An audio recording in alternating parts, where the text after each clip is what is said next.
بسم اللہ الرحمن الرحیم۔ شروع اللہ کے نام سے جو بڑا مہربان نہایت ہی رحم و کرم والا ہے۔ ناظرین کرام، پہلا عشرہ رحمت ہم سے رخصت ہو چکا ہے اور اب ہم دوسرے عشرے میں داخل ہو چکے ہیں۔ گزشتہ شب 10 رمضان جو کہ جناب ختیجۃ الکبریٰ سلام اللہ علیہا کے نام سے مختص ہے، ان پروڈکشن نے اقدام لیا ہے کہ 11واں روز اور 12ویں روز بھی جناب ختیجۃ الکبریٰ سلام اللہ علیہا کے بارے میں پروگرام کیا جائے گا، یعنی ان کی سیرت پر گفتگو کی جائے گی انشاءاللہ عز و جل۔ آج ہم جس ہستی کا ذکر خیر کر رہے ہیں، جو رازدار رسول ہیں، جو جان وفا تھیں، جو کان حیا تھیں، جو بحر سقا تھیں، جو وفا ہی وفا تھیں، جو محسن مصطفیٰ تھیں، حق آشنا تھیں، محبوب حبیب کبریا تھیں، غم گسار مصطفیٰ تھیں، پیکر عظمت تھیں، محافظ رسول تھیں اور محافظ رسول مصطفیٰ صلی اللہ علیہ وآلہ وسلم تھیں۔ ناظرین، یہ پیکر وفا کو قرب زبانی اور قرب مکانی بھی حاصل تھا اور قرب وجود نورانی بھی حاصل تھا۔ ان کو سب سے زیادہ نبی کریم علیہ الصلاۃ والسلام کی سانسیں میسر ہوئیں، اور اگر میں یہ کہوں کہ خوشبو مصطفیٰ بھی 25 برس تک جنہیں میسر رہیں، وہ صرف اور صرف حضرت ختیجۃ الکبریٰ سلام اللہ علیہا ہی ہیں۔ اچھا، جب سرکار علیہ الصلاۃ والسلام کو جناب ختیجۃ الکبریٰ سلام اللہ علیہا کی وفات کی خبر ملی، جب وفات ہوئی تو آپ نے اس پورے سال کو غم کا سال قرار دیا، یعنی کہ نہایت ہی محبت، سرکار بے حد محبت فرمایا کرتے، اور انہوں نے جب سرکار کو نکاح کے لیے درخواست بھیجی اپنے خادمین کے ذریعے، تو ایسے بھیجی کہ سرکار کے کیریکٹر سے جو ہے بہت زیادہ مستفیض ہوئیں دیکھ کر۔ جب اپنے غلام کو یہ کہا کہ جب جانا تو محمد صلی اللہ علیہ وسلم کے بارے میں ہر ایک چیز پتہ کرنا، کہ وہ کیا بات کرتے ہیں، کس سے کرتے ہیں، کیسے کرتے ہیں، کیونکہ آپ بہت بڑی ملکہ عرب تھیں۔ جب ان کے ملازم آئے واپسی، خادمین، جب انہوں نے بتایا کہ سرکار ایسے ہیں، سرکار ایسے ہیں، تو آپ نے پھر سرکار کو نکاح کے لیے درخواست کی، اور پھر اس طرح سرکار نے بہت محبت فرمائی۔ تو ناظرین، جناب ختیجۃ الکبریٰ سلام اللہ علیہا کے بارے میں ابھی مزید آگے گفتگو بھی ہوگی۔ شاہ صاحب ہمارے ساتھ انشاءاللہ موجود ہوں گے، جو حضرت ختیجۃ الکبریٰ سلام اللہ علیہا کی سیرت پر گفتگو فرمائیں گے اور مزید معلومات آپ کو فراہم کریں گے، اپنے علم سے مستفیض کریں گے۔ ہمارے ساتھ ملک کی مشہور و معروف ثنا خوان رسول موجود ہیں، جن میں ایک کومل جمیل ہے۔ السلام علیکم، کیسی ہیں آپ؟ خیریت سے ہیں؟ اچھا، پہلا عشرہ ہم سے رخصت ہو چکا ہے، تو یہ جو پچھلے 10 دن گزرے، 10 روزے گزرے، کس طرح آپ نے 10 روزے گزارے؟ آرام سے، کیونکہ شدت تو کراچی میں گرمی کی بہت تھی۔ اچھے گزرے الحمدللہ۔ اور دوسری مہمان محترمہ اقراء عباسی، السلام علیکم۔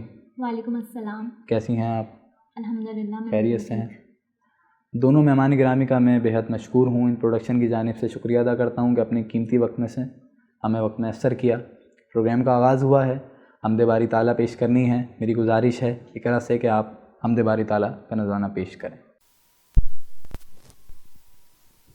اعوذ باللہ من الشیطان الرجیم، بسم اللہ الرحمن الرحیم۔ یا اللہ یا رحمان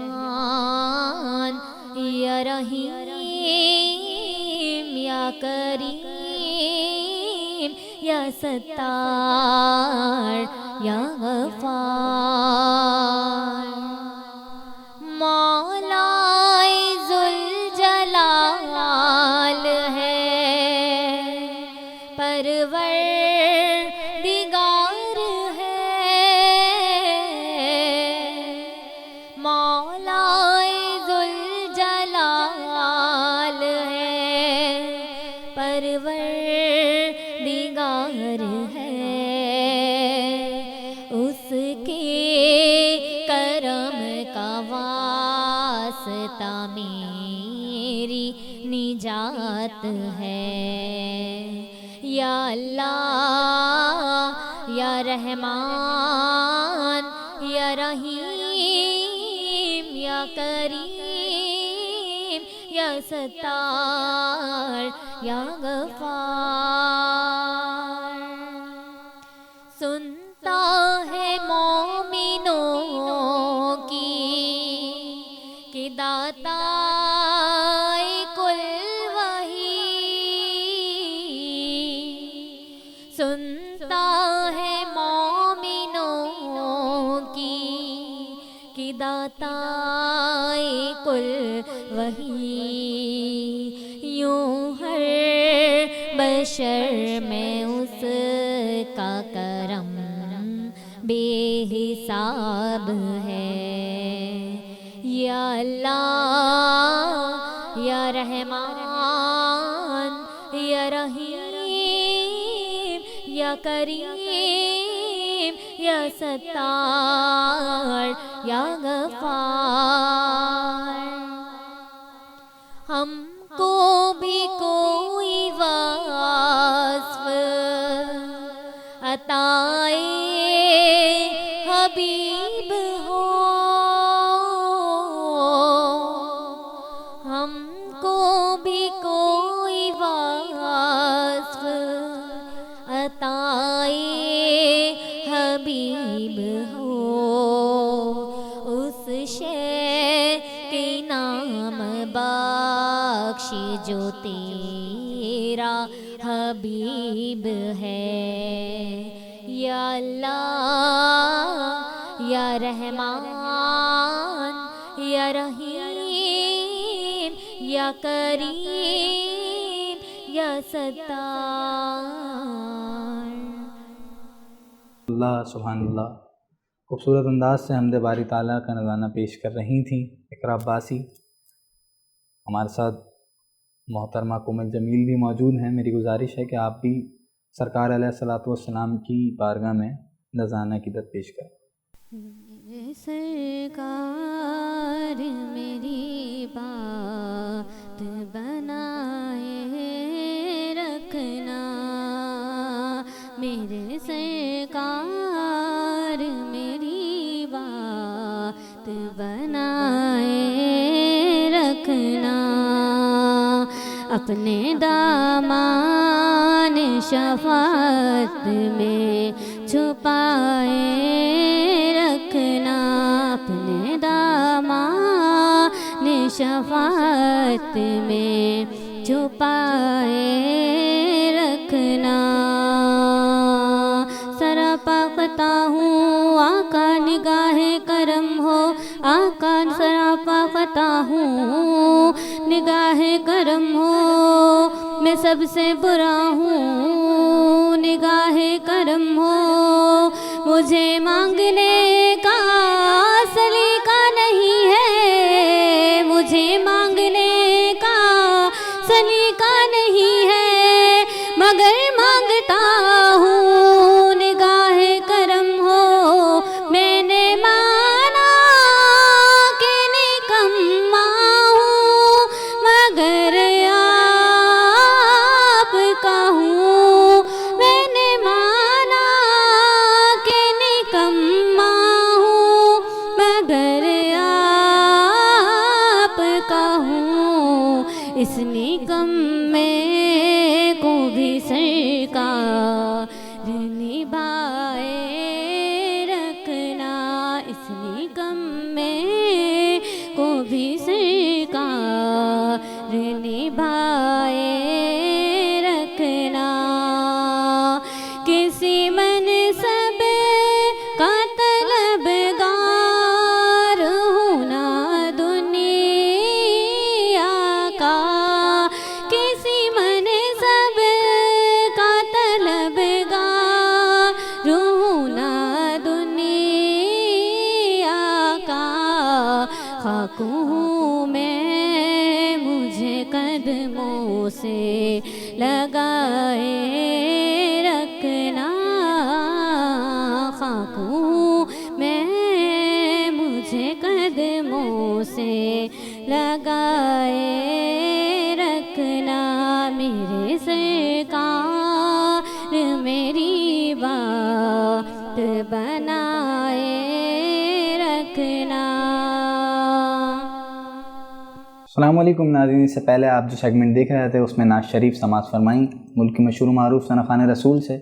آج ہمارے ساتھ موجود ہیں حضرت جل اولا سرکار سیدنا امیر ابو الاولا احراری نقشبندی رحمۃ اللہ تعالیٰ علیہ کے موجودہ سجادہ نشین و خلیفہ مجاز، حضرت امیر سید اسد علی شاہ مدظ اللہ علی کے خلیفہ مجاز، حافظ محمد فرقان اسدی المعروف جلال الدین شاہ صاحب. السلام علیکم شاہ صاحب. وعلیکم السلام. کیسے ہیں شاہ صاحب؟ الحمدللہ خیریت سے ہیں؟ الحمدللہ. آپ سنائیں؟ طبیعت وغیرہ ٹھیک ہے آپ سب کی؟ اللہ کے رسول. ناظرین کرام، ہم جس موضوع پر اپنی اس پر رونق بزم کو سجائیں گے وہ بہت ہی خوبصورت اور پر نور، مگر اس کے ساتھ ساتھ بہت زیادہ حساس بھی ہے. جی، آج کا ہمارا موضوع اس ہستی پاک کے حوالے سے ہے جو رسول اکرم صلی اللہ علیہ وسلم کی بہترین رفیق حیات، نرم و سخت حالات کی سب سے زیادہ ساتھی، اپنا سب کچھ رسول اکرم صلی اللہ علیہ وسلم پر قربان کر دینے والی محسن اسلام، امت کی سب سے پہلی ماں جناب سیدہ خدیجۃ الکبریٰ سلام اللہ علیہا. ناظرین، یاد رہے کہ یہ پروگرام پچھلے پروگرام کا تسلسل ہے. آپ وہ ہستی ہیں کہ رسول اکرم صلی اللہ علیہ وسلم جن سے سب سے زیادہ محبت فرمایا کرتے اور آپ کو ملکہ عرب کہا جاتا تھا. ناظرین کرام، اس سے متعلق مزید شاہ صاحب سے گفتگو فرماتے ہیں. شاہ صاحب، اس سے پہلے نشست 10 رمضان مبارک جو مختص ہے جناب خدیجہ الکبریٰ سلام اللہ علیہا سے ہم نے گفتگو فرمائی، تو اب مسلسل ہم نے 3 دن اس پر ہی گفتگو کرنی ہے. 10واں روزہ تو آج کی نشست میں آپ کو دعوت کلام دوں گا کہ آپ جناب خدیجۃ الکبریٰ سلام اللہ علیہا کی سیرت میں بیان فرمائیں. اعوذ باللہ من الشیطان الرجیم. بسم اللہ الرحمن الرحیم. اللہم صلی علی محمد و آلہ وصحبہ وبارک وسلم.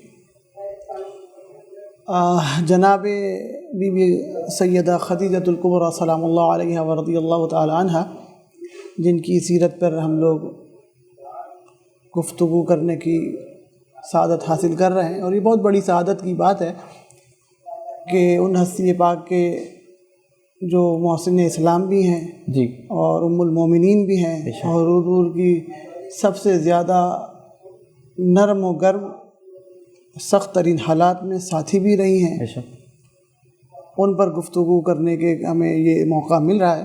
اور یہ ہستی پاک اس وقت سے لے کر آج تک اور تا قیامت ان پر بہت گفتگو ہوتی رہی ہے، ہو رہی ہے اور ہوتی رہے گی. جی، تو مختصر ہم لوگوں نے گفتگو کی تھی پچھلے پروگرام میں، اسی کو اگر ہم آگے بڑھائیں یا تھوڑا سا اور اس حوالے سے گفتگو کر لیں جی، کہ آپ رضی اللہ تعالی عنہ،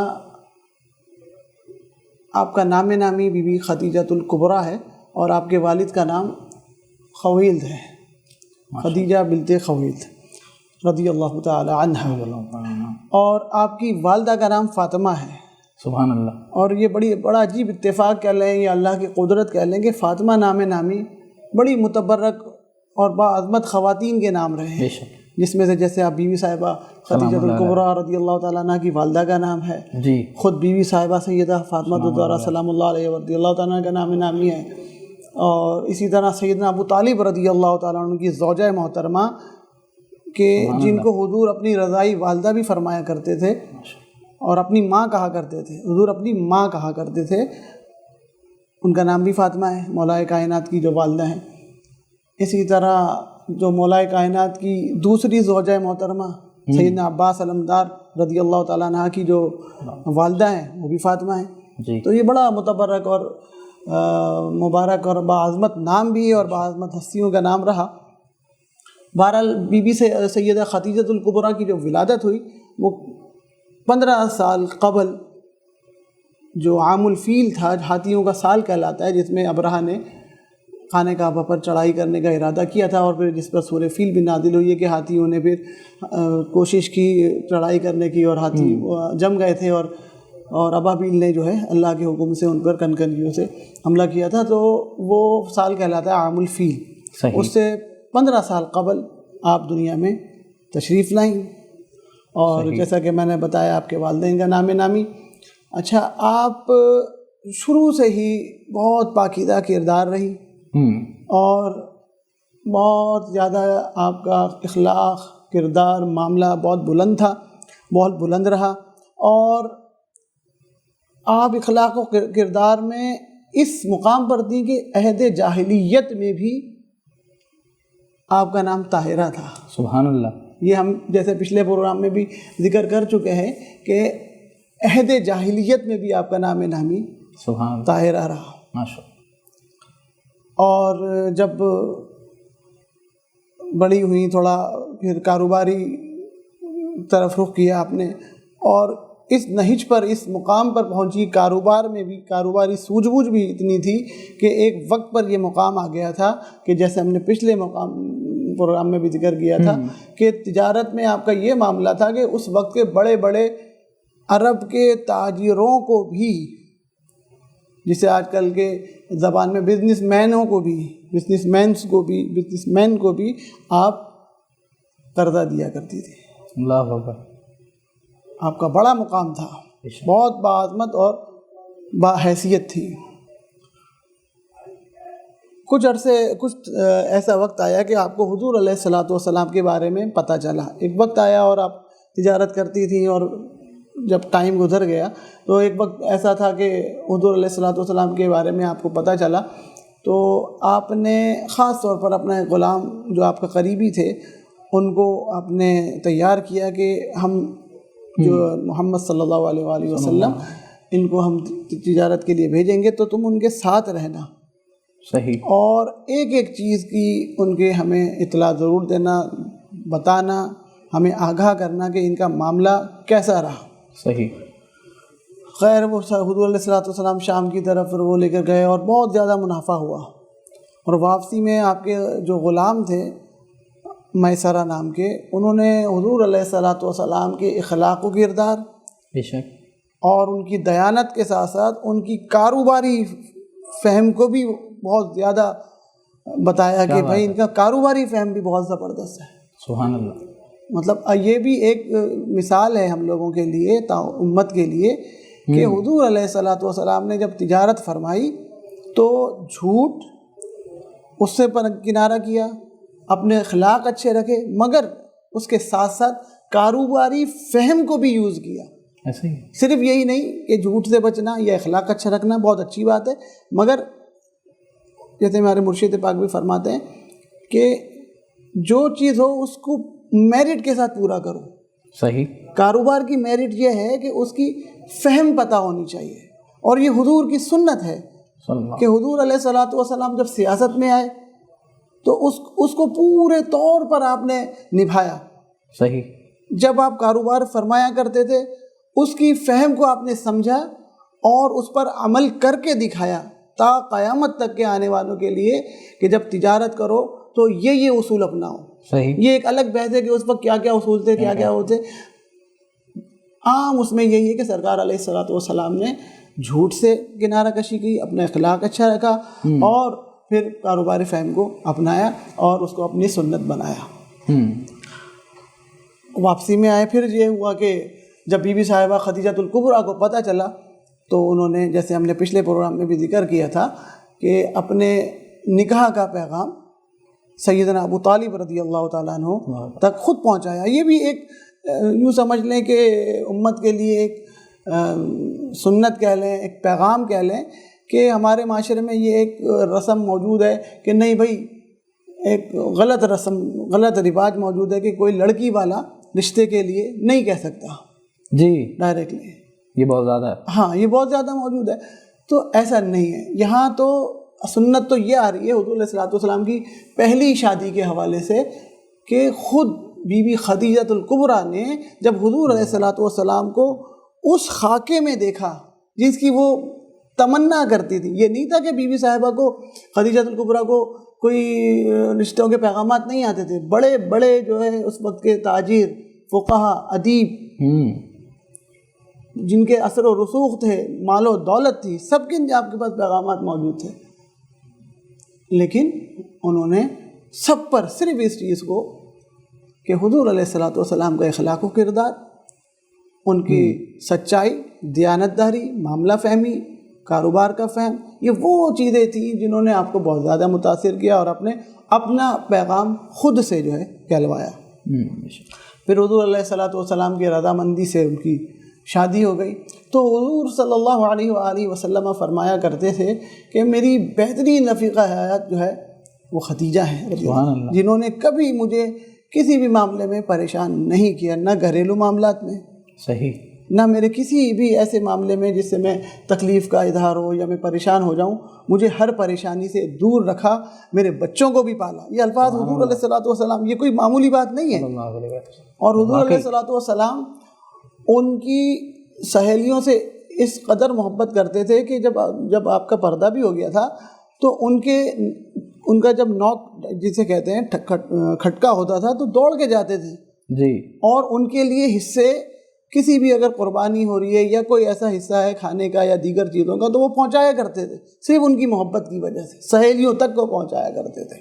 اور اسی طرح بی بی خدیجہ الکبریٰ رضی اللہ تعالیٰ عنہ نہ صرف یہ کہ حضور علیہ الصلوۃ والسلام سے بہت محبت کا اظہار فرمایا کرتی تھی، مگر آپ کے جو رفقا، آپ کے متعلقین، آپ کے جو ظاہری بزرگ، ان سے بھی بہت محبت اور ادب کا معاملہ رکھتی تھی۔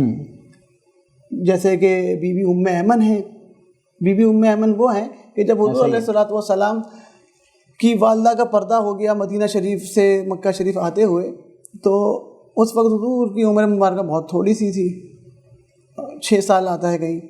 تو جب وہ وہاں سے جب حضور علیہ الصلوۃ والسلام اور بی بی ام ایمن نے جب حضور کی والدہ کو سپرد خاک فرمایا، تو اس کے بعد جب واپس آنے لگے تو بی بی ام ایمن کے ساتھ سیدنا حضور علیہ الصلوۃ والسلام ہی تھے، اور آتا ہے کہ آپ کے آنسو تواتر سے جاری تھے، اور بی بی ام ایمن سے حضور بہت محبت فرمایا کرتے تھے، تو ان کا بہت ادب کیا کرتی تھی، سیدنا ابو طالب کا بہت ادب کیا کرتی تھی۔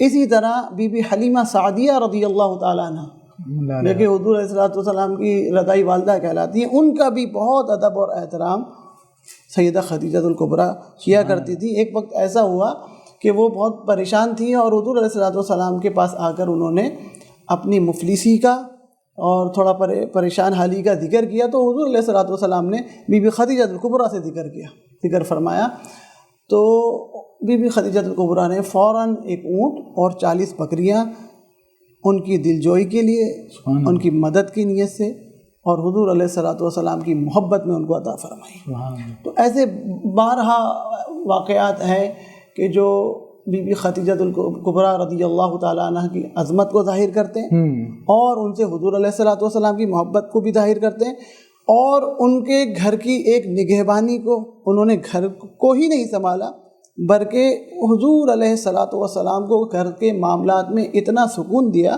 کہ حضور علیہ الصلوۃ والسلام نے، کیونکہ آگے ایک وقت ایسا آنا تھا کہ امت کے لیے ایک بہت سا وقت دین اسلام کی ترویج کے لیے صرف کرنا تھا، تو آپ نے اس چیز کو شروع سے ہی مد نظر رکھتے ہوئے اور ملحوظ خاطر رکھتے ہوئے حضور علیہ الصلوۃ والسلام کو عام طور پر گھر کی فکروں سے آزاد رکھا۔ سبحان اللہ۔ اور یہ بہت بڑی مثال ہمارے تا قیامت بیویوں کو، ہمارے خواتین کو ہے کہ اپنے شوہر کے معاملات میں وہ اس چیز کو اگر ملحوظ خاطر رکھیں گی تو گھر کا ماحول بھی بہت پرسکون رہے گا، اور شوہر کے دل میں بھی بہت وقت اور بہت اہمیت، اور یہی اصل مدعا ہے۔ جب میاں بیوی میں ایک دوسرے کی عزت اور اہمیت ہوگی تو محبت بھی قائم ہوگی، اور وہ رشتہ اور پائیدار اور مضبوط ہو جائے گا۔ ایسا ہی۔ تو انشاءاللہ تعالیٰ پھر ہم انشاءاللہ اگلے اس میں پھر ذکر کریں گے کہ انشاءاللہ تعالیٰ ان کا جب حضور علیہ الصلوۃ والسلام نے اپنے بعثت کا جب فرمایا اور اعلان فرمایا، اعلان نبوت کا، تو اس کے بعد آپ کا کیا معاملہ رہا انشاءاللہ تعالیٰ۔ ناظرین کرام، خوبصورت انداز میں شاہ صاحب نے سیرت خدیجہ الکبریٰ سلام اللہ علیہ پر گفتگو کری۔ اسی کے ساتھ کیونکہ وقت بہت کم ہے، اپنے میزبان کو اجازت دیجیے، انشاءاللہ نیکسٹ پروگرام میں اسی ٹاپک پر گفتگو ہوگی انشاءاللہ شاہ صاحب سے۔ تو ملتے ہیں، اپنے میزبان کو اجازت دیجیے۔ السلام علیکم ورحمۃ اللہ وبرکاتہ۔